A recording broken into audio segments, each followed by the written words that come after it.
Welcome to the Idea Climbing Podcast. If you want to accelerate the growth of your business, storytelling is one of the best ways to do it. That's what I discuss in this episode with my guest, John Hetherington.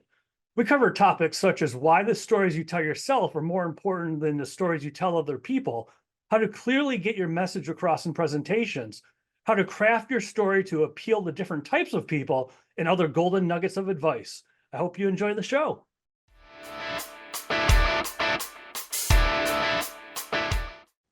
Welcome to the Idea Climbing Podcast. Today, my guest is John Hetherington, who is an expert in using technology to scale business and grow revenue, and he helps entrepreneurs use storytelling to accelerate their business growth. John has 10 years strategic consulting experience with Deloitte and Ernst & Young, and 25 years delivering technology projects in the UK and Canada. He lives in Calgary, but travels around the world for his clients and speaking. With all that travel going on, thank you for making the time, John. I appreciate it. Oh, for sure. Yeah, really looking forward to it and glad to be here, Mark. And before we get into storytelling in the business world, I'd love to know your story. How did that become part of your offering? How did you get into storytelling? Good question. So, and just to be clear, I'm not a master storyteller, but I'm a master at creating stories from data, information, and more importantly, putting data stories into our mindset. And the reason for that is because I'm a bit of a nerd, a geek. I always have been ever since I was a young lad. I loved reading user guides and building radio controlled cars and Lego kits. And then I got into computer science. So I always thought that just being an expert was enough. And when I got my first career in financial services after graduating electrical engineering, I thought do long hours, be first at the desk, first in the office, last at the desk, as it were, work long. But then I saw people getting promoted over me and I was like, what is going on? I'm the expert here. I'm doing all this hard work. And what I realized is it's all about how you convey your story, your messaging, and put your value across. And that's how it all started. So how does someone start, as far as speak a little bit more about conveying the story? What do you mean by that? How can people do that effectively? Yeah. Again, great question. So there's a structure actually, because I've studied, I love movies. So I've studied a lot of movies in terms of their story arc, the classic hero's journey.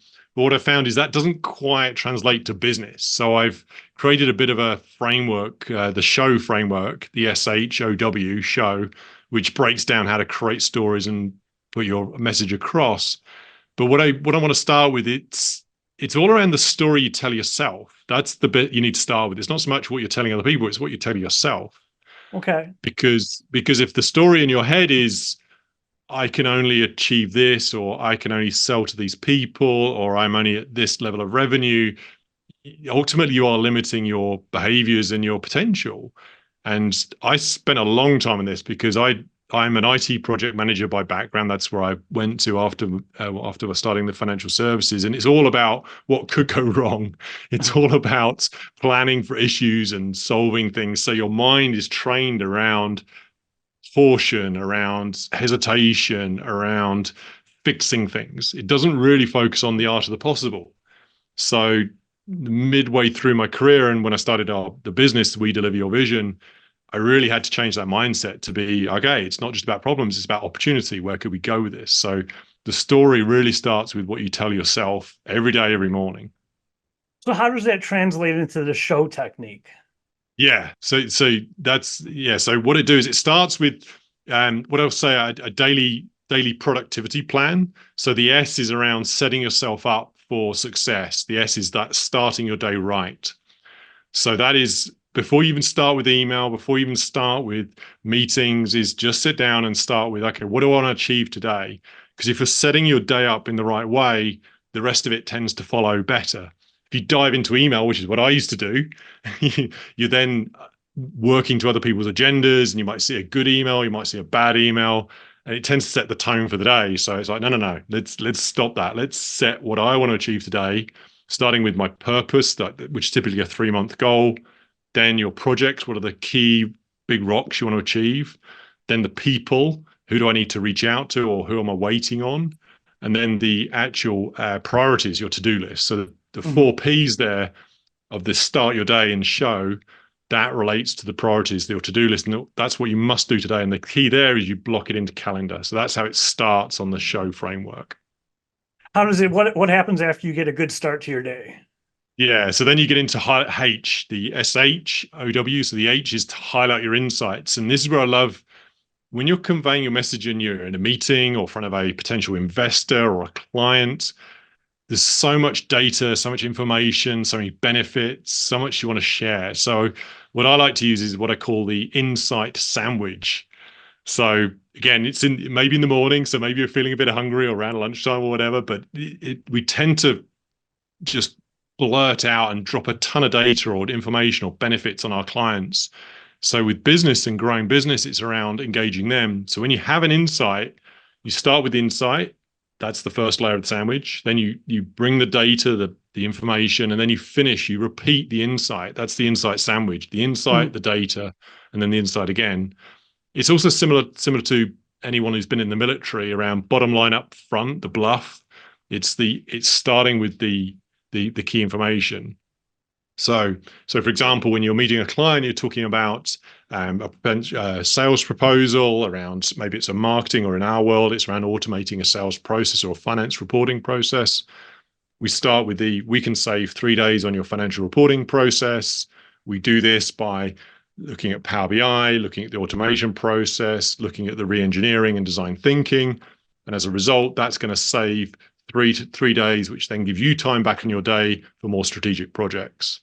So that's how you have that insight sandwich around the insight, the data, process, and then insight. So when you say strategic projects, can you talk more about that? What do you mean? Yeah, so I'm often called in. I have a lot of success with CFOs, CIOs, operations directors, because they're firefighting all day. So I help, and these are founders as well, actually, because they're stuck in the weeds. So strategic projects are the growth projects for your company or your business to really achieve results. And that could be sales growth, could be hiring a team member, could be a specific project around launching a new product or service, or even just getting your ducks in a row, getting your processes optimized.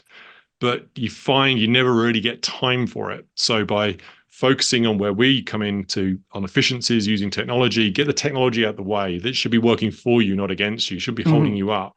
That then frees up the time for strategic work, strategic planning, as long as you time block it in calendar. It's so many times we work with clients, they free up the time and then they fill it with other busy work. And it's like, no. If you're going to free up this time, the first question I ask is, what are you going to do with it? And that's where we can talk around those strategic projects.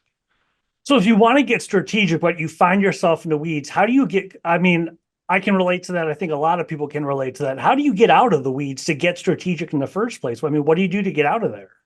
Yeah, so it starts with that S, the start your day right. So that's the purpose and the projects, the 2 Ps at the beginning.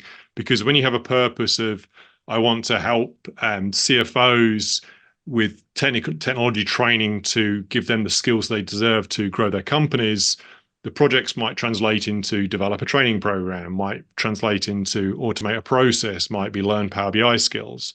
So those 3 projects aligned to the purpose, and that purpose is all around the strategic. These are not, I need to meet with Bill, I need to make sure that the invoices are charged correctly, or even I need to sit on this interview. It's really thinking around those strategic high value add projects that are macro level. They're 6 months, 8 months out, but really make a big difference on your business. So where does action come into play? You get out of the weeds, you get strategic. What happens then? You have the strategies put together. Yes. What do you do to enact the strategies? Yeah, so it's a couple of questions, a couple of ways to do that, actually. So we can also tie in the O of the show framework. So we talked about these start your day right, the highlight your insights with the insight sandwich. And then we get into O, which is organize your data and your thoughts. And the key there in terms of action is you need to appeal to different types of people, because not everyone's the same. I personally am more auditory. I like to listen. I like to take notes. Whereas some people are more kinesthetic. They like to take actions. They do workshops. They're very wavy, hands in the air and moving things around, get up on whiteboards and start writing things down. And then the final people are visual. They like to show. So they like to draw, like to see pictures, diagrams, video. So you need to think about your audience and organize your message in at least 3 ways: the visual, auditory, and kinesthetic. So when you get into tactics, you're conveying the actions based on your priority list, in a way your team can take action, all based on that vision, that goal, because your team needs to have sight of, okay, here's where we're heading. Now let's break it down and get your team to identify the key actions to move forward, because they often have the best ideas. Well, I could see with financial or even technology, very data driven. It can be very mechanical. Could you speak to how do you create stories? Or a better question, why is storytelling so important? Why is it important to get into a story and not just say, here's 10 facts? Because it doesn't engage people. I mean, you can get into facts. I mean, there are people like me, nerds like me, who do like data and lists, but most people need a hook, need something to engage them. And if you think about business, most business is fairly dry, fairly routine, fairly straightforward, and a bit boring, if I'm honest, sometimes. So weaving in stories creates, okay, this is different. You're going to get their interest straight away. So if you're trying to distinguish yourself amongst your competitors, or you're trying to convince someone or put across a new idea, using a story is a great example. It doesn't have to be a huge, great Marvel universe, Lord of the Rings type story. It can be as simple as using analogies. So I love analogies. Like the iceberg is a great one, because it's the tip of the iceberg above the ocean, and there's a huge amount below. So that's everything from scratching the surface.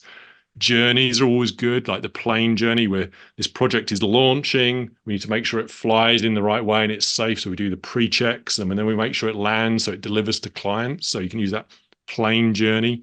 Family, organizing Thanksgiving dinners. How do you plan for that? How do you make sure everyone's sat in the right place, so you haven't got the crazy uncle sat next to your grandma, and then avoiding any conflicts? So again, you can do little stories like that just to make your business a bit more real and interesting. So if it starts with the hook, what makes a good hook? Yeah, so I like to position it in terms of a place, a time. Typically, when I was doing something, so back in 5 years ago, when I was working with a client, we stumbled across this complaint from a customer. You're creating interest straight away with that, similar to the insight sandwich.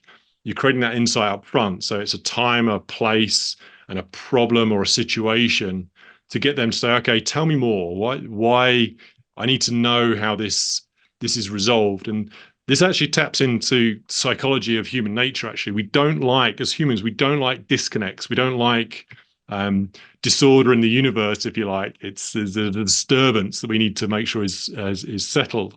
So when you say 5 years ago, when we heard about these client complaints, you automatically think about, okay, what are they complaining about?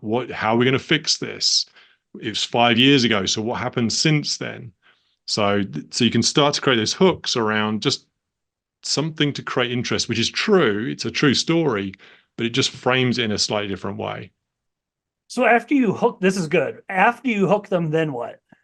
Then you can use the insight sandwich. If you only have a bit of time, you can do it really short. Stories, often people think stories have to be minutes, half an hour, hours, or big multi-hour presentations. They're not at all. Stories can be 30 seconds. In fact, I'd actually encourage people to keep their stories really short, because people's attention span in this day and age is just so short anyway. So once you have that hook, then you can go into the insight. So based on when I was working with a client 5 years ago and customers were complaining, we fixed it by introducing one small change to their report. Okay, what was that report? So we analyzed the sales data, we looked at inventory data, we found that customers were complaining because of short shipping. Then you go back to the insight sandwich and then found it out by creating a report to show the salespeople when inventory was in stock and not in stock. They could tell customers when the product would be delivered, and that resulted in less complaints. So then you're closing that story of they were complaining, we created these new reports, and as a result, the customer's now happier because they know when their product is going to be shipped. So is the middle of the story, is that, to break it down a little bit more, the middle part of that, is that where you put something persuasive, or are you intentionally sharing something? We did this with this client, we can do it with you.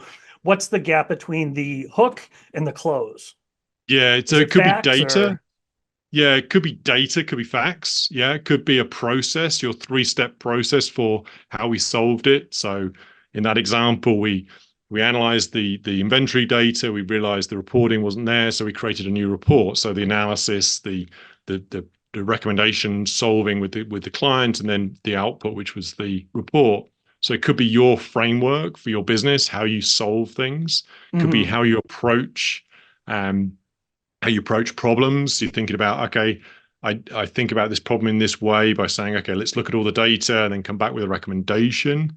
Could be your 5-step process for delivering products to clients in terms of the order process. So that's where because you've hooked them, you've got Mhm. them permission to spend time with them, helping them understand how to get to that, how that hook was resolved.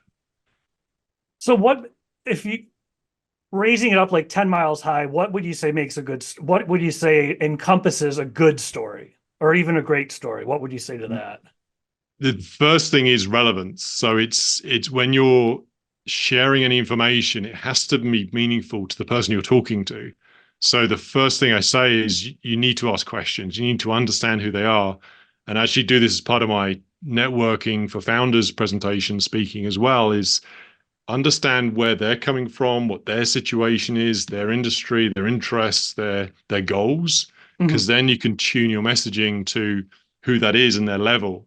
So if I'm talking to a CFO, I'll be talking about the growth of the company, revenue, finding opportunities to save costs, because that's what they're interested in. They don't really care about the Power BI report because that's for their team to deal with. But if I'm talking to their team, they're going to want to, okay, how do I do this without compromising my day job? I'm busy already, so how do I find time to do this extra automation that you're going to introduce to us? So it really depends on who you're talking to, which starts with asking questions of them to be curious as well. What kind of questions? What are some examples? Mm. So one of my favorite questions is, I'll tell you in a second, but I always like to ask, what are your goals for 2024? I mean, it depends where you're meeting them as well. So if it's a conference, it's what do you think about that presentation or speaking? What brings you here today is, understand their business, set the goals.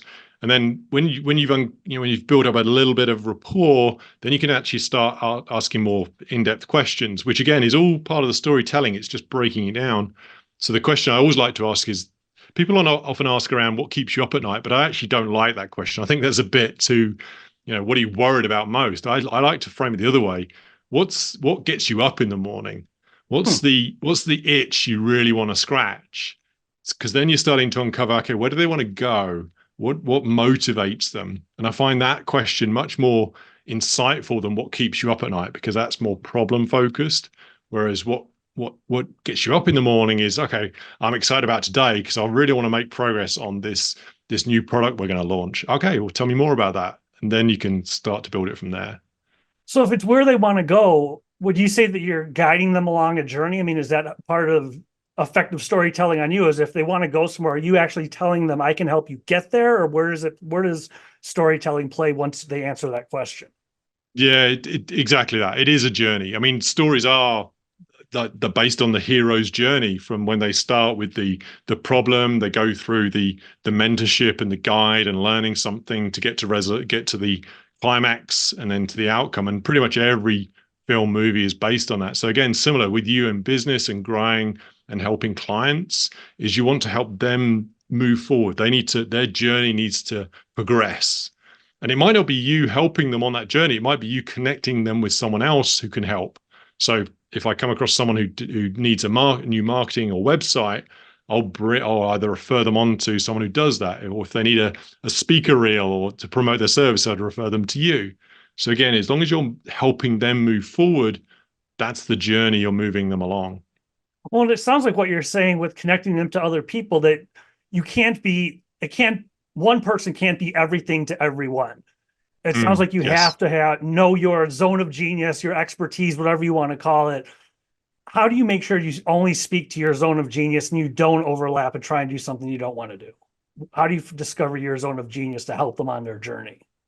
Yeah, so interesting. Actually, opening up a whole different topic here as well, because I often, when I was going through developing my business and starting 13 years ago, was around, do what you love, find your passion. How do when you find what you love, you don't do another day's work in your life type statements. And I always struggle with this. I mean, for those who found that, awesome. I mean, that's amazing. I personally never quite found that, and I was struggling with that a lot. And so what I did is I said, okay, how do I do this? How do I get to what I enjoy most? And a couple of things spring to mind. One is you're never going to enjoy everything about your job. So don't, the work you do will always have something that's not that pleasant or just a bit boring. But there's things that are good that you need to recognize. And then secondly, just be curious, to your point around not doing things that you're outside your comfort zone or too in the wrong way, is just be curious and try new things. So there's a lot of advice around saying no to things. I'm actually a big fan of saying yes to a lot of things. I know that can be stressful, but by doing that, you'll start to understand, okay, I like this a bit more than I like this one. Okay, I'll keep doing this one. So to your point around how do you know you'll find your expertise and doing what you know you do best is just try new things. And if nothing else, just focus on what you look back on your career and what you've done well. We've covered a lot of ground in a short period of time. Yes, if someone's talking about storytelling and you're going to say, yeah. to get moving in the right direction or start your own story journey, whatever it might be, if you were to say, at least do this one thing, what would you tell people to do? If it's just one thing above all, whether it's repeating something and reinforcing something you said or something we haven't touched on yet, what would that one thing you would tell them to do? What would that be? Yeah, so I'd say a couple of things. So first is be very clear on what you've achieved. Like a lot of people don't recognize the projects they've delivered, the businesses they've stood up, the relationships they've created, and it could be family, personal, as well as business. But understanding that can help build your story. So I always, when I was building my career, I was always focused back on the technology, and that was a bit dry. So, but when you recognize how the technology has been used in which project, or even just with your family, helping my mum out with using Skype for the first time all those years ago. It's again, these are little stories which you can then weave into technology training for leaders, which I do now, and things like that. So start with understanding your career and what your big achievements, that look back and recognize that. And then going forward, come into new client meetings and meetings with a team, or even just meetings with important people that you want to come across well to with I call it the 3x3. So have 3 diagrams or graphics or options, like frameworks that you might have used before, 3 case studies, and that pulls on your history and your things you've achieved, and then 3 sound bites or common questions. So what gets you up in the morning? We've been there, we've done that, we've delivered it. So I think of some statements or sound bites, and then practice that before you meet them, because then you create that muscle memory of speaking it. This has been excellent. If people want to find you online, where should they go? Yeah, check me out on LinkedIn. So I post most days on LinkedIn and follow me, John Hetherington. You can also go to my website, wedeliveryourvision.com. And those are the main places to catch me. Sounds great, John. Thank you again. This has been excellent. I appreciate the time. Yeah, for sure. Yeah, I really enjoyed this. Thanks, Mark. And scene.